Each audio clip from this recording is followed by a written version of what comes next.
Hello, my name is Samuel. This is a new channel and I've never done this before, but I am making a general topic analysis over the March through April Lincoln Douglas topic, which is resolved. In a democracy, a free press ought to prioritize objectivity over advocacy. And I'll also just highlight over general debate things later in the channel.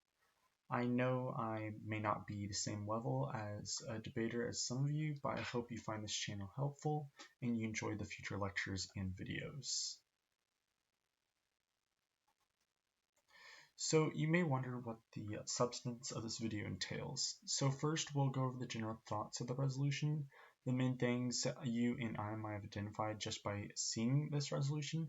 And I know most of you have probably made your cases already, and this presentation may be a little behind all the other topic analysis, but my goal is to be as helpful as I can in your research.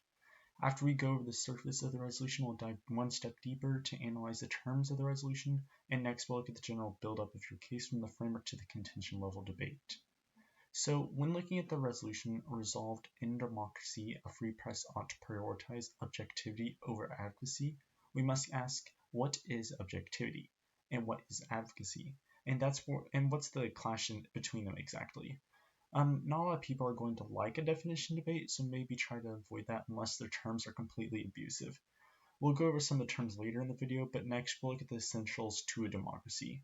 So when we look at the resolution, we can see that it specifically asks us to evaluate it within a democracy. And so we have to find out what qualifies as a democracy or what makes a democracy, such as the freedom of the press, or in this case, the freedom of speech. Then we also have to dive into the knowledge of the history of the press and news journalism and just what generally sets objectivity from advocacy. When I first look at this topic, I can see a lot of answer to's that are around the terms such as containing the legitimacy of a democracy or the definition of advocacy and objectivity, and especially over prioritize. Prioritize creates a lot of obscurity over the topic, so be careful in how you debate. Now, if you think back to the September-October over, I think it was intellectual property protections, I remember most people talking about how we are reducing IPRs and so on. So I feel like this topic may be a little bit of the same, but we'll see how it works out. And then finally, we can see the usage of framework and how that can be a big thing in this resolution. Just on the surface, I feel as though the affirmative will be more philosophically laden if you choose to take that route, and the negative will lean more to the policy side.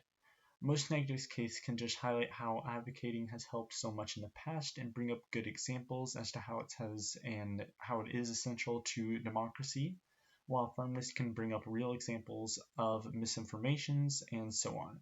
But we'll go ahead and go on to the resolutional terms. So starting with democracy, most of you can refer back to the September-October topic, but if you don't remember the research, we'll do it here. So what is a democracy exactly? Well, according to Merriam-Webster and most other sources, we can see that democracy is investment in the power of the people, which usually is held within elections. Now, that may seem like a simple definition, but there are other values and things that make up a democracy, so be sure to look into those. Also, you can look into the Democracy Index by the Economic Intelligence Unit, which highlights and scores what we consider to be a democracy in the democratic scale, which is basically a list of values of democracy such as representation and political inclusion and equality and etc. If you look into this index, although, we can see that there are about 28 full democracies and the United States only ranks 17th, which in comparison to Sweden, which ranks first. Now, you probably won't get into your debate over what makes a democracy and whatnot, but just be careful on who your evidence is from and what it references. A simple way to combat others on the definition would be to result in the root words of democracy and so on. Okay, now to prioritize in the resolution. Prioritize is often recognized as a symbol of importance or deciding what is more important.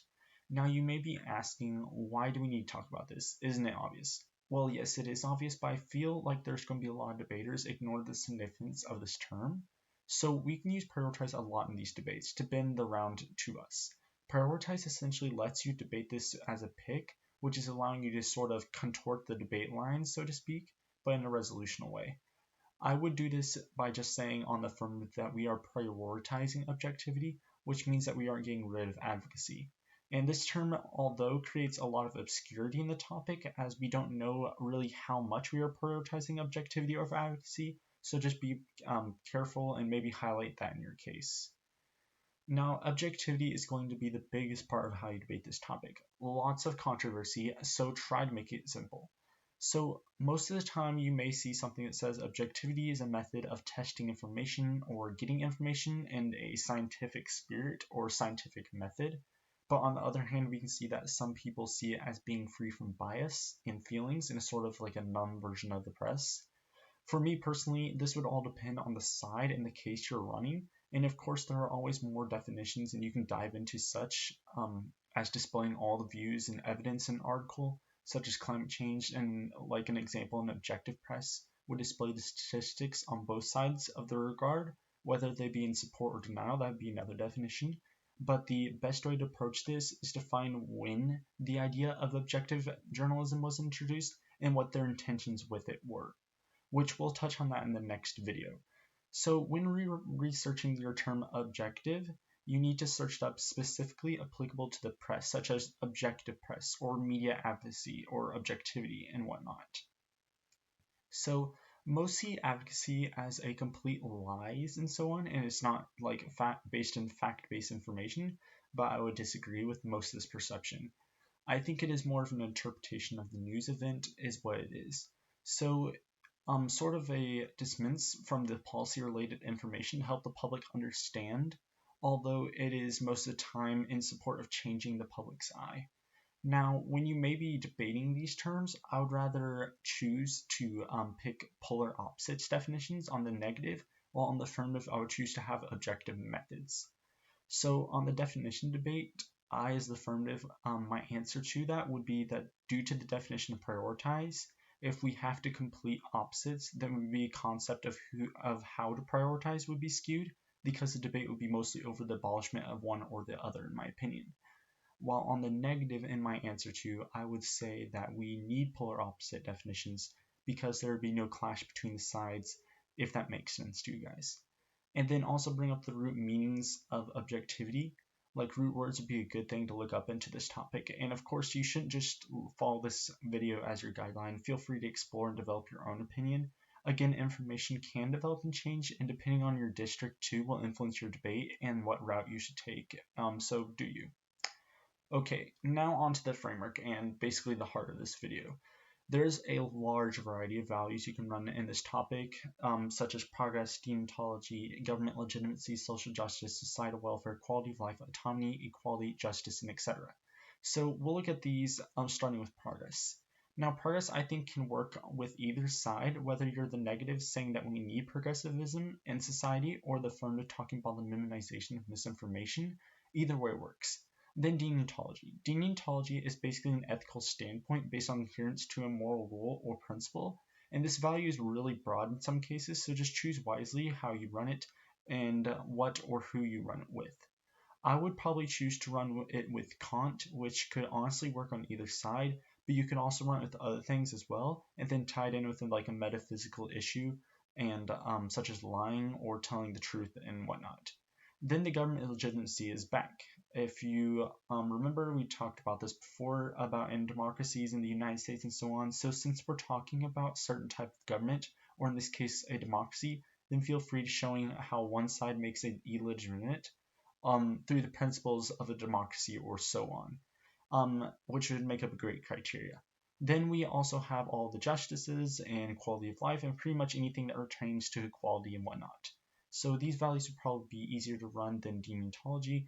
It just depends on your philosophical knowledge and the type of debater you are along the district you are in.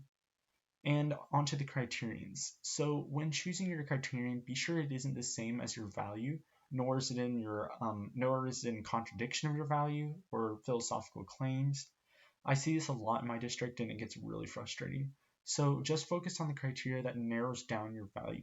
It should be within perception of it or how you view it. So with that in mind, I thought of the criterions of the minimization of structural inequalities, social reforms, deontological ethics, forgive me for pronouncing that wrong, the cost-benefit analysis, freedom of press, freedom of speech, consequentialism, the categorical imperative, and the ought implies can observation, and etc. So starting with the minimization of structural inequalities. So structural inequalities is essentially a drop down of equality, and it runs in sync with social reforms. It's just a system of privilege that we've developed and we need to change in society. And then on the cost benefit analysis, I would take this route if you're more of like a policy debater and rather use it on the negative than the affirmative. As an explanation, it's mostly what it sounds like. You are evaluating if the costs outweigh the benefits of an institution. And then we had the freedom of the press and the freedom of speech, and this also ties into democracy. You can run these with the government legitimacy or other values just to see if you are upholding democracy within them. So you can use other democratic ideals, just find if they're being undermined by objectivity or advocacy. And then we have the categorical imperative. Okay, so my Kant followers, please forgive me if I display this wrongly, but from my understanding, the categorical imperative is the capture of the communitarian aspect of moral behavior, and it's like a formulation of metaphysics and analogy of a universal determination to evaluate an action if it has no contradictions to determine if it's moral. Now, we won't dive too much in depth in this video over Kantian ethics and philosophies, but we might do that later. Then the ought implies can evaluation. This is more of like an observation of what morality is. It narrows down like morality, and it's basically a view that says that if we can't do something, then we have no obligation to do it. So it's pretty simple. So let's move on to the meat of the cases. All right, now to the main ideas of the affirmative are as follows, which is misinformation, metaphysical issues, damage to the institution of democracy, diminished trust, corporation control, press corruption, safety, democracy, informed citizens, propaganda, human rights, defense of the methodology of objectivity, and etc. So on misinformation, this is rather obvious, in which the affirmative makes a direct offensive against the negative by talking about how advocacy that there would be an increased risk of misinformation because the press can either make up sources or just don't have a trustworthy way or not trustworthy enough to get their information. They can just lie pretty much. And this ties into the next point about metaphysical issues. So this is advocacy in the press because their views in themselves are subjective, and the presentation of information ought to be prioritized independent from the subject perception held within like reality, truth, and reliability to allow for the people to formulate their own opinions. And it's basically the concept of objective truth. So if individuals cannot formulate their views within objectivity, then everything becomes relative, and it's in violation of like a metaphysical principle of the question of like essence or nature. So in a metaphysical analysis, lying is in direct opposition to objective truth, which is in violation of the prospect of universals and particulars within the question of essence or nature, especially within the press. Which honestly, this would tie into Kantian ethics and other frameworks as you see fit. And then the third contention idea is the damage of the institution of democracy, in which you may have to defend how democracy is kept up with an objective press and how it is not a limitation of the freedom of speech and so on. This can easily tie into how you define objectivity and if it is an objective method. Or you could show how objectivity enhances democracy by allowing for people to formulate their own opinions. It can serve both as a premeditated block and offensive in the debate, depending on how you run it. Next we see is diminished trust. So diminished trust in the press essentially ties into the idea of misinformation and others, which talks about the importance of having trust in the press and how that is needful and how advocacy lessens that. Then on corruption control, that's basically states how the news networks are controlled by like large corporations such as Fox News, MSNBC, and ABC, so on and so forth, and they are pressured, and to report based on their agenda, and thus the progressive agenda is not pushed, or whether the corporation doesn't want them to push. So press corruption also ties into what people want. So the press is not supplying the people what they need, essentially. This also ties into the common factors and conceptions of how the press is corrupt, but we'll go into more detail on that in the next video. And then on to safety. So this argument is a little unique in when it talks about how the press may exploit or expose people with their information. I wouldn't recommend running this argument, but you can if you want to.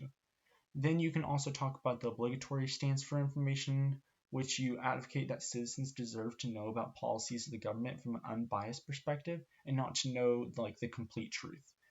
And then there's propaganda. Once again, I wouldn't recommend running something like this as propaganda is not the same as an advocative press, but you'll have to do more research on that or wait till later videos. In my opinion, I would say that misinformation and maybe a democratic argument are the best routes for the resolution as the affirmative. So now on to the negative side. So obviously we have the standpoint of progressivism in the debate, and so we have progressivism, no objective news about how it's boring. There's also connections to the people, the democracy arguments about the freedom of expression, freedom of speech, the market value and consumability if you're into materialism, false balance, trust, and about how people get away with pretty much anything in action, and then of course we have counterplans if you do it like that. So in the standpoint progressivism in the debate, in which it shows how advocacy has helped in the past in things such as like civil rights movement and equality and the Turpin's case and so on and so forth. So progressivism would be the easiest route to stand on, although be prepared for the affirmative talking about how we aren't abolishing advocacy. Remember the September October topic again, and then we have the ought implies can standpoint about how there's no objective news. Now, this is a possible route in the debate, but it is really easy to disprove. And then we have the argument about how objective news is just boring, pretty much. This ties into the market value and consumability argument, in which it talks about how most people literally view the news as another form of entertainment. And so if we lighten that, then the interest in news will go down, and as will the sponsorships, which basically turns the AC. And then depending on how the AC and the NC defines objectivity, you have the argument about the connection to the people, in which the people don't know how to interpret a stance because there's less advocacy, which turns progressive arguments and so on. And then we have the democratic arguments about how a free press must have the freedom of expression and the freedom of speech, which also can tie into your criterion and government legitimacy, which we'll touch on in the next video. Now there's also false balance. I wouldn't recommend running this, as false balance isn't really contained in the definition of objectivity because it like omits research, but you could bring it up as a reasonable action in response to prioritization of objectivity if you choose to debate like that. And then the last argument in the connexual argument, we have the people can get away with anything point of view. This is when the negative constructive talks about how if we have objectivity, then that will just make people more trusting in the press rather than skeptical. And so when lies are presented, they won't doubt or be skeptical, and that will cause more harm than advocacy because they present it as real facts. But that can tie more into like the applies can framework. And you have to be feared of this because most people will be like, oh, we're talking about whether we should prioritize objectivity over advocacy, not whether we can or whether like the policy implications after it. It's like assuming a perfect world or utopia and everyone follows it, which would all depend on how you define prioritize and how much we're prioritizing objectivity over advocacy, which is what you need to do in the affirmative constructive. So within action, you can also talk about the definition of objectivity, in which they include everyone's point of view as mentioned earlier in the video, and so people will be indecisive on topics even if the other person is completely wrong, which I can expand that later if you'd like. And finally, we have the counterplans. Now this depends on the district you're in and the type of debater you are, but I feel as though the best counterplan to run this topic is AI or programming, so it's basically a press which doesn't have a choice on objectivity and whatnot, and thus we don't like violate democratic ideals. But you do you. Probably the main things most NCs have to worry about in this argument is about how we are getting rid of advocacy. So just how we aren't getting rid of advocacy. So just like remember to try to maintain a standpoint of how we should never get rid of advocacy nor diminish it because it diminishes ... And then all right, so for some tips in your big upcoming debates, like districts, regional, state, wherever you might be on right now, just remember your judge types, read their paradigms if available, and get to know their preferences. Ask if you need to if they don't have one. All these arguments are extremely dependent on your district and ideals and mindset your judges already may have and have developed on this topic. Don't forget about the obscurity of the terms in the resolution, and set out the debate in your framework and be sure it's not too far casting. and don't be afraid to make up like a definition debate. And then next, maybe don't make unique. No one has ever thought of these arguments. It may seem smart in the moment, but in your case, it could easily be not understandable to your judge. And we need understandability for your judge to convince them the best. If your district is more progressive, then lean towards that side, and if they're more traditional, then lean towards that side. Remember that a good debater always influences logos, ethos, and logos, ethos, and pathos. My apologies. In the debate to appeal to their judge. It makes your speeches more meaningful and passionate, and maybe not read like 400 words per minute. But once again, it depends on your judge. Find a good research methods, which will be talked about upon future videos. And lastly, be sure that you, as a negative or affirmative, solve for the potential issues you may point out. You don't want them to perm your case on uniqueness. And then also do your own research. Try to identify the difference between advocacy and objectivity, as it is the biggest thing in this debate and most likely the main topic.